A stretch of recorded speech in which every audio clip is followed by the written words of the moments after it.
الحمد لله رب العالمين والعاقبة للمتقين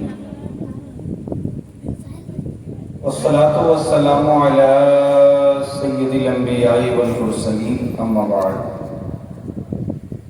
فأعوذ بالله من الشيطان الرجيم ببركة بسم الله الرحمن الرحيم قد جاءكم من الله نور وكتاب مبين آمنت بالله صدق الله مولانا العظيم وصدق رسوله النبي الكريم ونحن على ذلك لمن الشاهدين والشاكرين والذاكرين والحمد لله رب العالمين. عزیزان ملت اسلامیہ، خطبہ مسنونہ کے بعد میں نے جس آیت مقدسہ کو عنوان گفتگو بنایا، تھوڑی دیر آپ کے سامنے کچھ باتیں عرض کروں گا. اس سے پہلے بہتر اور مناسب سمجھتا ہوں کہ ہم اور آپ مل کر انتہائی ادب و احترام کے ساتھ حضور سرور کائنات فخر موجودات احمد مجتبی محمد عربی مصطفیٰ صلی اللہ تعالی علیہ وسلم کی بارگاہ گوہر بار میں درود شریف کا نذرانہ والہانہ عقیدت و محبت کے ساتھ پیش کریں اور پڑھیں. اللہم صلی علی سیدنا شفیعنا حبیبنا مولانا منجانا مولانا محمد وعلی آلِ سیدنا مولانا محمد بارک وسلم صلاۃ و سلام علیک یا رسول اللہ صلی اللہ تعالی علیہ وسلم. ہر سال کی طرح اس سال بھی نوجوانان نیا بستی نے محفل میلاد پاک منعقد کیا ہے. ان نوجوانوں کو اللہ سلامت رکھے، نظر بد سے محفوظ رکھے، جن نوجوانوں نے سرکار کی میلاد منعقد کرنے میں ساری کوششیں کی. لیکن افسوس ہماری قوم کے مسلمانوں پر آج کل ہم اچھی جگہ جانا نہیں چاہتے. میلاد کی محفل میں چھوٹے چھوٹے بچے نظر آتے ہیں. کیا پورے نیا بستی میں اتنے ہی لوگ ہیں، اتنے ہی نوجوان اور بس دو چار بوڑھے ہیں؟ لوگ تو بہت ہیں، لیکن سوچتے ہیں کہ وہاں کیا کرنے جائیں گے. وہی تو باتیں ہوں گی کہ کہیں ایسا نہ ہو ہمیں نماز پڑھنے کے لیے کہہ دیا جائے، کہیں ایسا نہ ہو ہمیں روزہ رکھنے کے لیے کہہ دیا جائے، کہیں ایسا نہ ہو ہمیں داڑھی چھوڑنے کے لیے کہہ دیا جائے، کہیں ایسا نہ ہو ہمیں غلط کام سے بچنے کے لیے کہہ دیا جائے. آج اگر کوئی عالم، آج اگر کوئی خطیب، آج اگر کوئی مقرر آپ کو نماز کے لیے کہتا ہے تو وہ اپنے فائدے کے لیے نہیں بلکہ آپ کی فائدے کے لیے کہتا ہے. جھوٹ سے بچنا، غیبت سے بچنا، دوسرے کی برائی سے بچنا، یہ آپ کے لیے ضروری ہے. اگر آپ ان گناہوں سے بچیں گے، اگر آپ دوسرے کی غیبت سے اپنے آپ کو بچائیں گے، دوسرے کی چغل خوری سے اپنے آپ کو روک کے رکھیں گے، بے ایمانی شیطانی سے اپنے آپ کو روک کر کے رکھیں گے، تو یاد رکھیے آپ کی زندگی بھی سنور جائے گی، انشاءاللہ آپ کی آخرت بھی سنورتی نظر آئے گی.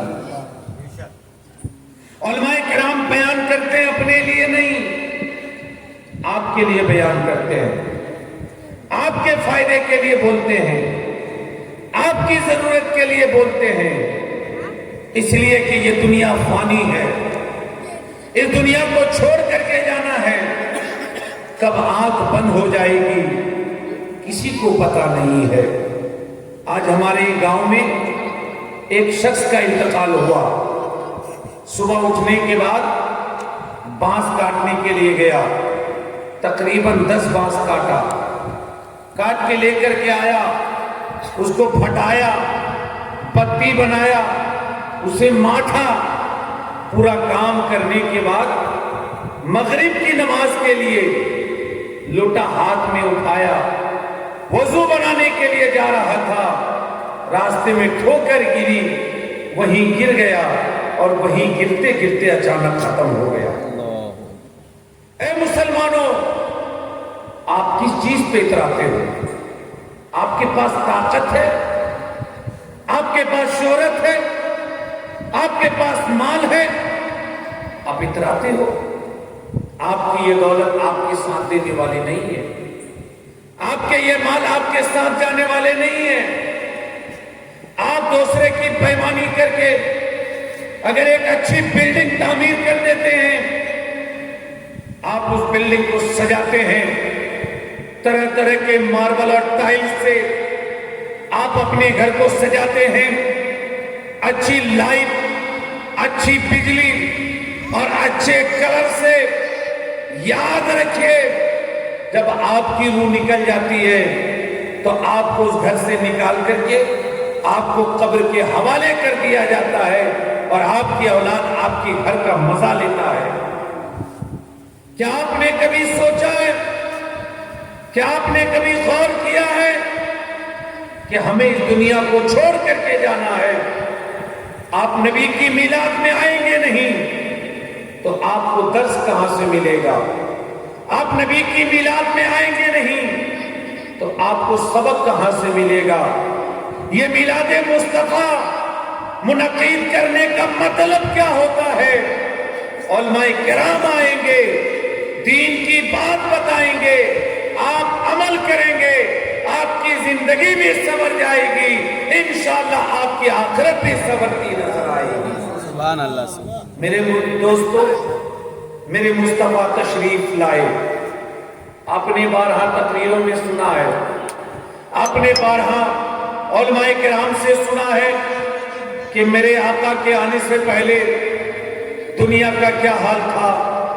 میرے آقا جب دنیا میں تشریف لائے تھے، بچیوں کو زندہ درگور کر دیا جاتا تھا، بچیوں کو زندہ گاڑ دیا جاتا تھا۔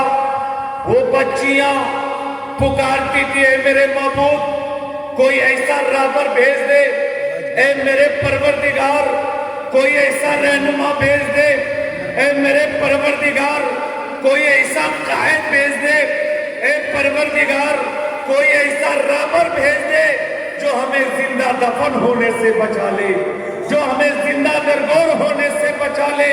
ان بچیوں کی سسکیوں کو پروردگار نے سنا، اور ربیع الاول کی 12 تاریخ کو ان بچیوں کو زندہ درگور ہونے سے بچانے کے لیے میرے پروردگار نے جناب محمد رسول اللہ کو بھیج دیا۔ میرے مصطفیٰ تشریف لائے، میرے آقا تشریف لائے۔ اے لوگوں، یہ بچیاں تیرے گھر آتی ہیں زندہ دفن ہونے کے لیے نہیں، یہ بچیاں تیرے گھر زندہ درگور ہونے کے لیے نہیں آتی ہیں، بلکہ یہ بچیاں تیرے گھر اللہ کی رحمت بن کر کے آتی ہیں، تیرے گھر اللہ کی رحمت بن کر کے آتی ہیں۔ میرے مصطفیٰ آئے تو میرے آقا نے بچیوں کو اس کا حق عطا فرمایا۔ میرے آقا کے آنے سے پہلے اگر کوئی مرد شادی کے بعد کسی کا انتقال ہو جاتا تھا تو اس کے چیتا میں اس عورت کو بھی جلا دیا جاتا تھا۔ لوگ کہتے تھے یہ عورت کاہن ہے، یہ عورت منحوس ہے، اس کے آنے کی وجہ سے اس کا شوہر کا انتقال ہو گیا، لہذا اسے بھی جلا دیا جائے، اسے بھی گاڑ دیا جائے۔ بیواؤں کو جینے کا حق نہیں تھا، بیواؤں کو رہنے کا حق نہیں تھا، بیواؤں کو منحوس سمجھا جاتا تھا۔ میرے آقا تشریف لائے، میرے داتا تشریف لائے، آمنہ کے لال تشریف لائے، میرے آقا نے فرمایا اے لوگو یہ جو عورتیں بیوہ ہوتی ہیں ان کا جو شوہر انتقال ہوتا ہے یہ ان کی وجہ سے نہیں بلکہ اس کا وقت پورا ہو جاتا ہے وہ دنیا کو چھوڑ کر کے چلا جاتا ہے میرے پیارے آقا کی عمر 25 سال ہے آپ 45 سال کی خدیجۃ الکبریٰ سے نکاح کر کے آپ بیواؤں کو اس کا حق عطا کرتے ہیں میرے آقا دنیا میں تشریف لائے اپنے بچیوں کو اس کا حق دیا اپنے بیواؤں کو اس کا حق دیا اپنے لاچار کو اس کا حق دیا اپنے مجبور کو اس کا حق دیا آج لوگ کہتے ہیں یہ جشن کیسا آج لوگ کہتے ہیں یہ میلاد کیسی آج لوگ کہتے ہیں یہ خوشی کیسی میں کہتا ہوں اے لوگو میرا آقا وہ ہے جو نہ آتے تو ہمیں نہ زمین ملتی نہ ہمیں آسمان ملتا نہ ہمیں شمس و قمر ملتا نہ ہمیں شجر و حجر ملتا اللہ تعالیٰ نے ہمیں جو بھی عطا کیا ہے اللہ نے نماز دیا میرے مصطفیٰ کے صدقے روزہ دیا میرے مصطفیٰ کے صدقے حج دیا میرے مصطفیٰ کے صدقے یہیں تک محدود نہیں خود رب تعالیٰ فرماتا ہے لولاک لما زدت الربوبیہ اے محبوب اگر آپ کو پیدا کرنا مقصود نہ ہوتا تو میں اپنے رب ہونے کا اعلان نہ کرتا معلوم ہوا ہمیں دنیا کی جتنی چیزیں ملی ہے میرے آقا کے صدقے ملی ہے نماز میرے آقا کے صدقے روزہ میرے آقا کے صدقے حج میرے آقا کے صدقے قرآن میرے آقا کے صدقے ایمان میرے آقا کے صدقے وہ نبی جن کے صدقے میں ہمیں اتنی چیز ملی ہے ہم اس نبی کی آمد کا جشن نہیں منائیں تو اور کیا کریں میرے نبی دنیا میں تشریف لائے وہ کل بھی زندہ تھے آج بھی زندہ ہے قیامت تک زندہ رہے تو زندہ ہے واللہ تو زندہ ہے واللہ میری چشم عالم سے چھپ جانے والے کچھ لوگ کہتے ہیں کہ وہی تاریخ مصطفیٰ کی آمد کی بھی ہے وہی تاریخ مصطفیٰ کی وفات کی بھی ہے آخر آپ لوگ نبی کی آمد کا جشن مناتے ہیں یا وفات کا جشن مناتے ہیں میرے دوست بزرگوں وہ اور ہوگا جس کا نبی مرا ہوگا میرا نبی تو وہ ہے جو کل بھی زندہ تھے آج بھی زندہ ہے قیامت تک زندہ رہے حضرات میرے مصطفیٰ کل بھی زندہ تھے آج بھی زندہ ہیں قیامت تک زندہ رہیں گے جو لوگ ہیں جن کے نبی مر کر کے مٹی میں مر گئے ہیں مل گئے ہیں وہ خوشی نہ منائے ہم تو ابھی اپنے نبی کا جشن منائیں گے جسم میں جان رہے گی میلاد منعقد کرتے رہیں گے جسم میں جان رہے گی ہم جلوس بھی نکالیں گے جسم میں جان رہے گی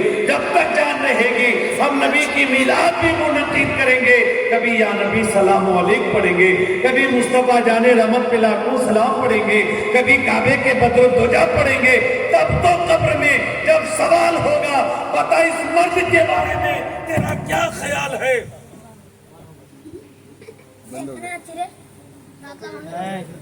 بتا اس اللہم صلی اللہ سیدنا مولانا محمد وعلى آل سيدنا مولانا محمد بارک وسلم صلاۃ و سلام علیک یا رسول اللہ صلاۃ و سلام علیک یا حبیب اللہ صلی اللہ تعالی علیہ وسلم تب تو قبر میں جب اہل سنت والجماعت سے تیسرا سوال ہوگا نبی کے چاہنے والوں سے نبی کے عاشق سے تیسرا سوال ہوگا تو جواب دیں گے ھذا محمد رسول اللہ یہی تو اللہ کے رسول ہیں جن پر ہم کلمہ پڑھا کرتے تھے یا نبی سلام علیک بھی پڑھا کرتے تھے میرے دوستو بزرگوں اسی ربیع الاول کی 12 تاریخ کو میرے آقا دنیا میں تشریف لائے نوجوانوں نے مل کر اسی نبی کی جشن کا میلاد کیا ہے بڑے خوش نصیب آپ اور ہم ہیں پہلی بار آپ کے اس جلسے میں شاید ہمارے علاقے کے بڑا کامیاب شاعر حرد العزیز شاعر اہل سنت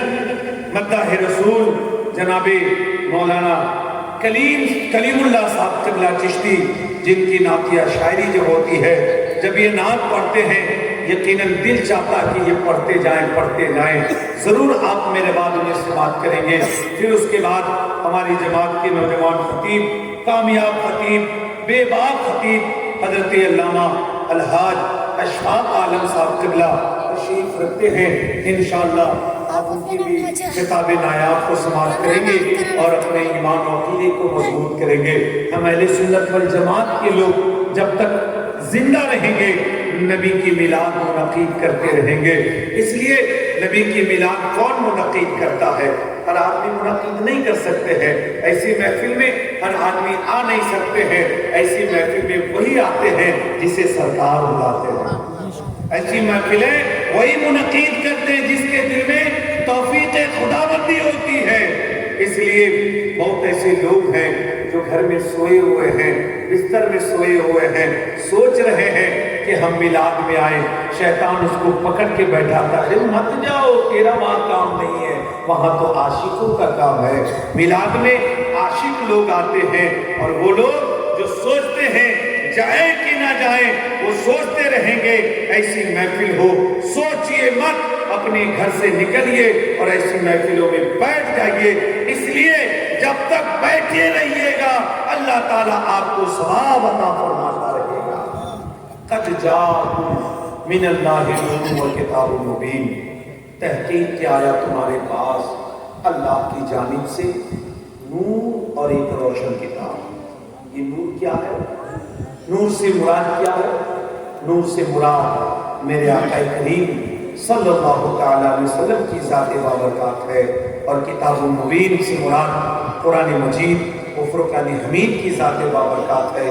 انسانوں میں میرے مصطفیٰ کا جواب نہیں، کتابوں میں قرآن پاک کا کوئی جواب نہیں۔ دنیا میں ایک نہیں، دو نہیں، 2 4 10 لاکھ ہزار کروڑ ارب خرب نہیں، نہ جانے کتنے لوگ پائے جاتے ہیں، لیکن دنیا کے تمام لوگ ایک طرف، میرے مصطفیٰ کی ذات ایک طرف۔ بچے پیدا ہوتے ہیں، دنیا کے تمام بچے پیدا ہوتے ہیں، سب کا پیدا ہونا الگ ہے، میرے مصطفیٰ کا پیدا ہونا الگ ہے۔ بچے پیدا ہوتے ہیں، روتے ہوئے پیدا ہوتے ہیں، میرے مصطفیٰ پیدا ہوتے ہیں، مسکراتے ہوئے پیدا ہوتے ہیں، زبان پہ کلمہ جاری ہوتا ہے، رب سلم امتی، رب حبلی امتی، اے رب میرے امت کو میرے حوالے کر دے، اے رب میری امت کو میری امت کو سلامتی سے گزار دے۔ حضرات، وہ نبی جو پیدا ہو تو ہم امت کو یاد کریں، وہ نبی مکے میں ہو تو ہم امت کو یاد کریں، وہ نبی مدینے میں ہو تو ہم امت کو یاد کریں۔ سب سے اچھا، سب سے بڑا سفر اگر معراج کو مصطفیٰ جائیں، اپنی اولاد کو نہیں بلکہ اپنی امت کو یاد کریں۔ ہم ایسے نبی کی جشن نہیں منائیں تو اور کیا کریں؟ سبحان اللہ۔ میرے دوستو بزرگوں، آج لوگ کہیں باہر جاتا ہے، آپ دلی، ممبئی، کلکتہ جاتے ہیں، اجمیر، کچوچا، بریلی جاتے ہیں، اپنی گھر والوں کے لیے، اپنے بچوں کے لیے تحفہ تحائف لے کر کے آتے ہیں، لیکن میرے مصطفیٰ معراج پہ گئے، اپنی اولاد کے لیے، اپنی بیٹوں، اپنی بیٹیوں کے لیے، اپنے نواسوں کے لیے کوئی تحفہ نہیں لے کر کے آئے۔ اگر تحفہ لے کر کے آئے تو اپنی گنہگار امتیوں کے لیے نماز جیسا تحفہ لے کر کے آئے۔ میرے آقا معراج گئے، اپنی امت کو نہیں بھولے۔ میرے آقا غار حرا میں ہیں، اپنی امت کو نہیں بھول رہے ہیں۔ میرے آقا جہاں جہاں ہیں اپنی امت کو یاد کرتے ہیں۔ زمانہ سجدہ کرتا ہے، رب کو یاد کرتا ہے، ولی سجدہ کرتا ہے، رب کو یاد کرتا ہے، جو بھی سجدہ کرتا ہے، عالم دین سجدہ کرتا ہے، رب کو یاد کرتا ہے۔ لیکن میرے مصطفیٰ جب بھی لمبا سجدہ کیے ہیں، اپنے رب کو نہیں بلکہ گنہگار امت کو یاد کیے ہیں۔ حضرات، آپ اندازہ کیجئے، کیا آپ کو معلوم نہیں کہ جبریل امین سدرۃ مکین، جبریل امین بارگاہ رسالت مآب میں آتے ہیں، یا رسول اللہ آدم کی امت کو جہنم میں دیکھا گیا، یا رسول اللہ سیس کی امت کو جہنم میں دیکھا گیا، یا رسول اللہ داؤد کی امت کو جہنم میں دیکھا گیا، یا رسول اللہ ایوب کی امت کو جہنم میں دیکھا گیا، یا رسول اللہ زکریا کی امت کو جہنم میں دیکھا گیا، یا رسول اللہ موسیٰ کی امت کو جہنم میں دیکھا گیا، یا رسول اللہ عیسیٰ کی امت کو جہنم میں دیکھا گیا۔ جبریل امین ایک ایک کر کے ہر پیغمبر اور سب کی امت کے بارے بتائے جا رہے ہیں۔ میرے مصطفیٰ بغور سماعت کر رہے ہیں، میرے مصطفیٰ سماعت کر رہے ہیں۔ جبریل کی زبان خاموش ہو جاتی ہے۔ میرے آقا کہتے ہیں، اے جبریل، آدم کی امت کی باری آئی، تو نے بتایا، سیس کی امت کی باری آئی، تو نے بتایا، زکریا کی امت کی باری آئی تو نے بتایا، یحییٰ کی امت کی باری آئی تو نے بتایا، ایوب کی امت کی باری آئی تو نے بتایا، سلیمان کی امت کی باری آئی تو نے بتایا، یوسف کی امت کی باری آئی تو نے بتایا، موسیٰ کی امت کی باری آئی تو نے بتایا، عیسیٰ کی امت کی باری آئی تو نے بتایا، لیکن اے جبریل جب میری امت کی باری آئی تیری زبان خاموش کیوں ہو گئی؟ اے جبریل تو خاموش کیوں ہو گیا؟ اے جبریل کیا تو نے میری امت کو جہنم میں نہیں دیکھا ہے؟ کیا میری امت کو جہنم میں نہیں دیکھا ہے؟ حضرات جبریل جانتے تھے کہ میرے آقا اپنی امت سے اتنی پیار کرتے ہیں، اتنی محبت کرتے ہیں، اگر بتا دیا جائے یا رسول اللہ آپ کی امت کو بھی جہنم میں دیکھا گیا ہے تو نبی کی قراری بے قراری میں بدل جائے گی، نبی کا چین بے چینی میں بدل جائے گا، نبی بے قرار ہو جائیں گے، نبی بے چین ہو جائیں گے۔ جبریل امین جانتے تھے، لیکن میرے آقا نے پوچھا تو وہ جبریل کیسے نہ بتائیں؟ جبریل نے کہا ہاں یا رسول اللہ آپ کی امت کو بھی جہنم میں دیکھا گیا، آپ کی امت کو بھی جہنم میں دیکھا گیا۔ میرے دوستو بزرگوں غور کرو، جب میرے آقا نے سنا کہ میری امت بھی جہنم میں ہے، میری امت کو بھی جہنم میں دیکھا گیا، میرے آقا رونے لگے، میرے آقا رونے لگے، میرے آقا اپنے رب کی بارگاہ میں التجا کرنے لگے، اے میرے معبود، اے میرے پروردگار میری امت کو میرے حوالے کر دے، اے پروردگار میری امت کو بچا لے۔ میرے آقا رو رہے ہیں، زارو قطار رو رہے ہیں، تاریخ کی اوراق شاہد ہے، کتابوں میں آیا ہے کہ آقا اپنے گھر کو چھوڑ دیتے ہیں، آقا جنگل کی طرف چلے جاتے ہیں، آقا بیابان کی طرف چلے جاتے ہیں، سنسان و بیابان کی طرف چلے جاتے ہیں۔ رات آتی ہے گزر جاتی ہے، دن آتا ہے گزر جاتا ہے، میرے آقا کا کوئی پتہ نہیں۔ صحابہ کرام پریشان ہو گئے، آخر آقا گئے تو گئے کہاں؟ صحابہ کرام بے چین ہو گئے، میرے مصطفیٰ گئے تو گئے کہاں؟ بنت رسول حضرت فاطمہ پریشان ہو گئی، میرے آقا گئے تو گئے کہاں؟ حسن و حسین بے قرار ہو گئے، میرے آقا گئے تو گئے کہاں؟ مولا علی بے قرار ہو گئے، میرے آقا گئے تو گئے کہاں؟ رات آئی گزر گئی، دن آیا گزر گیا، پھر رات آئی گزر گئی، لوگ پریشان ہو گئے، نبی کو تلاش کرنے کے لیے نکلے، نبی کو ڈھونڈنے کے لیے نکلے، جنگل کی طرف چلے، راستے سے نکل رہے ہیں۔ حضرات میں آپ کو بتانا چاہتا ہوں، کچھ لوگ کہتے ہیں نبی میری طرح، کچھ لوگ کہتے ہیں نبی میری طرح، میں ان لوگوں کو پوچھنا چاہتا ہوں، ارے اگر تو کسی راستے سے گزرتا ہے، تیرے بدن سے پسینہ نکلتا ہے، بدبودار ہوتا ہے، لوگ تجھ سے گھن کرتے ہیں، کہتے دور ہٹو، تیرے بدن سے پسینہ جو ہے وہ بدبو پھیلا رہا ہے۔ حضرات ملاحظہ کیجئے، میرے آقا جس راستے سے گزرتے تھے، آمنہ کے لال جس راستے سے گزرتے تھے، وہ راستہ خوشبوؤں سے مہک جاتا تھا، وہ راستہ خوشبوؤں سے مہک جاتا تھا۔ صحابہ کرام کو ڈھونڈنے میں پریشانی نہیں ہوتی تھی، در و دیوار کو سونگا کرتے تھے، میرے نبی کے جانے کی خوشبو ملتی تھی، سمجھ جاتے تھے کہ میرے آقا کا گزر ادھر ہی سے ہوا ہے۔ تبھی تو پڑھے لکھے تاجدار پکار اٹھتے ہیں، کیا مانگتے ہیں؟ مانگنے والے منہ پہ چلتے ہیں، بھٹکنے والے کیا مہکتے ہیں؟ مہکنے والے منہ پہ چلتے ہیں، بھٹکنے والے۔ صحابہ کرام میرے مصطفیٰ کو تلاش کرتے تھے، در و دیوار کو سونگا کرتے تھے، نبی کے جانے کی خوشبو ملتی تھی، سمجھ جاتے تھے میرے آقا کا گزر ادھر سے ہوا ہے، میرے پیارے کا گزر ادھر سے ہوا ہے۔ صحابہ کرام نبی کو تلاش کرتے کرتے جنگل کی طرف چلے جاتے ہیں، سنسان و بیابان کی طرف چلے جاتے ہیں، چاروں طرف دیکھتے ہیں نبی کا آقا پتہ نہیں، چاروں طرف دیکھتے ہیں نبی جب نہیں ملتے ہیں، صحابہ کرام بے قرار ہو جاتے ہیں، بے چین ہو جاتے ہیں۔ آخر آمنہ کے لال گئے تو گئے کدھر؟ آخر میرے آقا گئے تو گئے کدھر؟ اچانک ایک صحابی کی نظر ایک چرواہے پہ پڑتی ہے، ایک بکری چرانے والے چرواہے پہ پڑتی ہے، دوڑتا ہوا جاتا ہے، اے چرواہا بتا کیا تو نے ادھر سے میرے مصطفیٰ کو گزرتے دیکھا ہے؟ کیا تو نے ادھر سے میرے آقا کو گزرتے دیکھا ہے؟ کیا تو نے ادھر سے آمنہ کے لال کو گزرتے دیکھا ہے؟ کیا تو نے ادھر سے میرے آقا کو گزرتے دیکھا ہے؟ وہ چرواہا کہتا ہے میں نہیں جانتا تیرا نبی کون ہے، میں نہیں جانتا تیرا رسول کون ہے، میں نہیں جانتا تیرا پیغمبر کون ہے، میں نہیں جانتا آمنہ کا لال کون ہے، میں نہیں جانتا تیرا رسول کون ہے۔ اتنا سننا تھا، صحابہ کرام اور بے قرار ہو جاتے ہیں کہ آخر میرے آقا گئے تو گئے کہاں، آخر میرے مصطفیٰ گئے تو گئے کہاں۔ صحابہ کرام آگے بڑھنے لگتے ہیں۔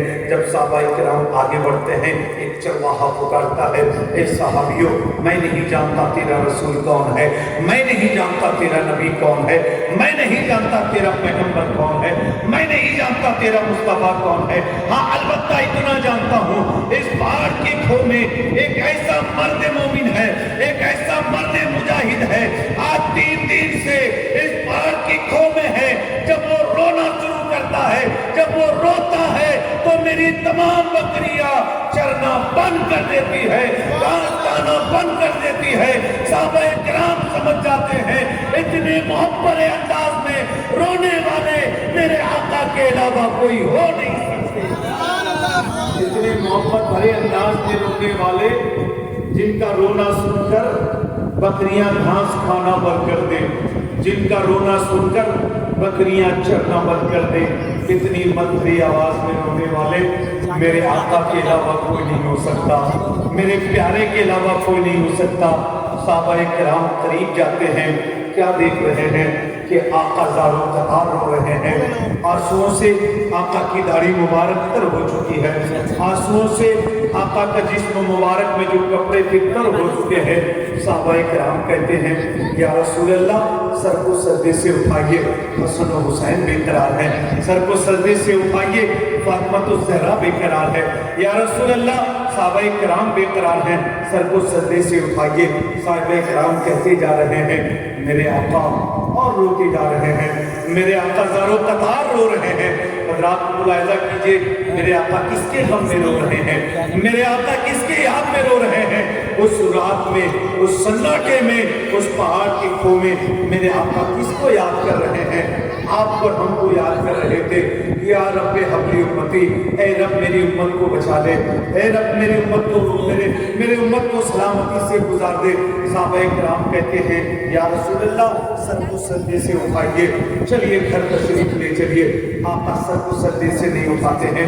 یہ خبر بنت رسول تک پہنچتی ہے، یہ خبر فاطمہ الزہرا تک پہنچتی ہے، یہ خبر نبی کے لاڈلی بیٹی تک پہنچتی ہے۔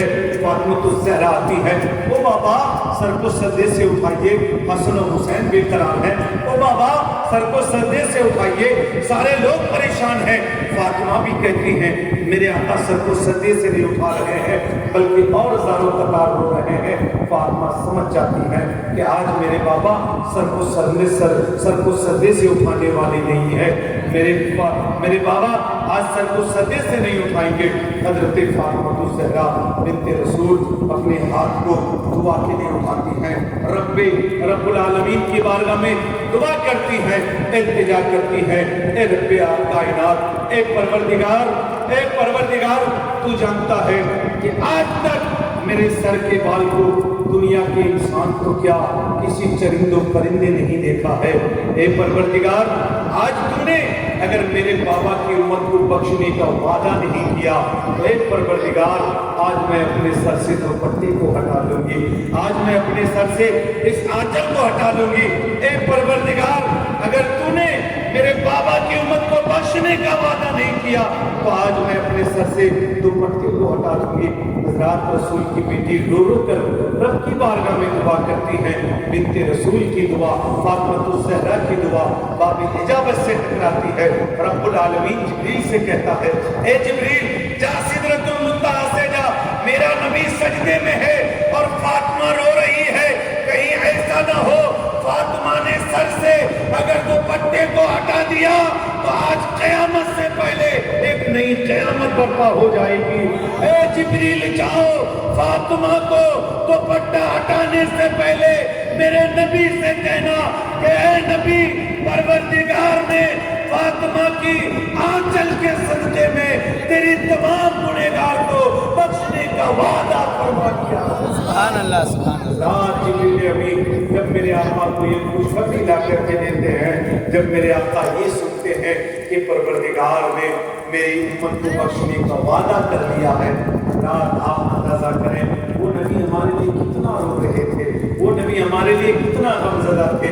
آج ہم ہیں جو نبی کی میلاد تک نہیں پہنچ پا رہے ہیں، مرنے کے بعد قبر میں ہم آقا کو کیا چہرہ دکھائیں گے، قبر میں ہم مصطفیٰ کو کیا چہرہ دکھائیں گے؟ جب ہم سے سوال ہوگا بتا اس مرد کے بارے میں تیرا کیا خیال ہے، اس مرد کے بارے میں تیرا کیا عقیدہ ہے، تو سب آپ کا جواب کیا ہوگا؟ ہاں ناظرین، افسوس میں کچھ نہیں جانتا، میں نہیں پہچانتا۔ صلاۃ و سلام پڑھتے رہیے، درود شریف پڑھتے رہیے، کلمہ شریف پڑھتے رہیے، نبی پر سلام پڑھتے رہیے، درود پڑھتے رہیے۔ جب سوال ہوگا تو آپ جواب دے دیں گے ھذا محمد الرسول اللہ، یہی تو اللہ کے سچے رسول ہیں جن کے بتائے ہم نے قرآن کو مانا، دین کو مانا، مذہب کو مانا، اسلام کو مانا، نماز کو مانا، روزے کو مانا، انہی پر تو ہم کلمہ طیبہ پڑھ کر کے ایمان لائے۔ رات یہ ربیع الاول کی 12 تاریخ میں میرے آقا اس دنیا میں تشریف لائے۔ حضرات آمد رسول کے حوالے سے میں نے چند باتیں بیان کر، لیکن آتا ہوں اصل موضوع کی طرف۔ یہ میلاد کرنے کا مقصد کیا ہوتا ہے؟ آج 3 سال سے بڑی افسوس ہوتی ہے، ایسا نہیں ہے کہ نیا بستی میں پیسے نہیں ہیں، ایسا نہیں ہے کہ نیا بستی میں مال نہیں ہے، ایسے لوگ ہیں اگر چاہ جائیں تو تنہا مدرسے کی چھت کی ڈھلائی کر سکتے۔ آج 3 سال نہیں، اللہ کا شکر ہے 4 سال سے میں لگاتار اس پروگرام میں ہوں، اور ہر سال میں آپ سے یہی اپیل کر کے جاتا ہوں، آپ کچھ کام آگے بڑھتا ہے، اللہ کا شکر ہے کہ بہت کام آگے بڑھا ہے۔ پہلے ایسا نہیں تھا، صرف چھت باقی ہے۔ تو میں آپ سے، آپ مجھ سے یہ وعدہ کیجیے کہ اگلا سال اگر حیات باقی رہی، اگر آپ نے دعوت کی تو میں ہر سال جس طرح سے اس کی ترقی دیکھ رہا ہوں، آنے والے سال میں یہ شامیانہ نہیں، اگر میں چہرہ اٹھاؤں تو میں ہمیں چھت نظر آئے، میں چہرہ اٹھاؤں۔ کریم اللہ بھائی ذرا سنیے گا، آپ تو بڑے بڑے مقرر کے ساتھ رہتے ہیں، ہم لوگ چھوٹے بھائی کو بھی کبھی دعا دے دیجیے۔ آپ جانتے ہیں کہ میں یہ اشفاق صاحب ہمارے بڑے محب ہیں، بڑے محترم ہیں، بڑی محبت کرتے ہیں، اور بہت ہم سے پیار بھی کرتے ہیں، اور بہت وہ آتے ہیں، بڑے ہمارے پیارے ہیں۔ اللہ تعالیٰ کو سلامت رکھے۔ دیکھیے ہر بات ہر آدمی کو نہیں کہی جاتی ہے، جو دلروا ہوتا ہے انہی سے کبھی کبھی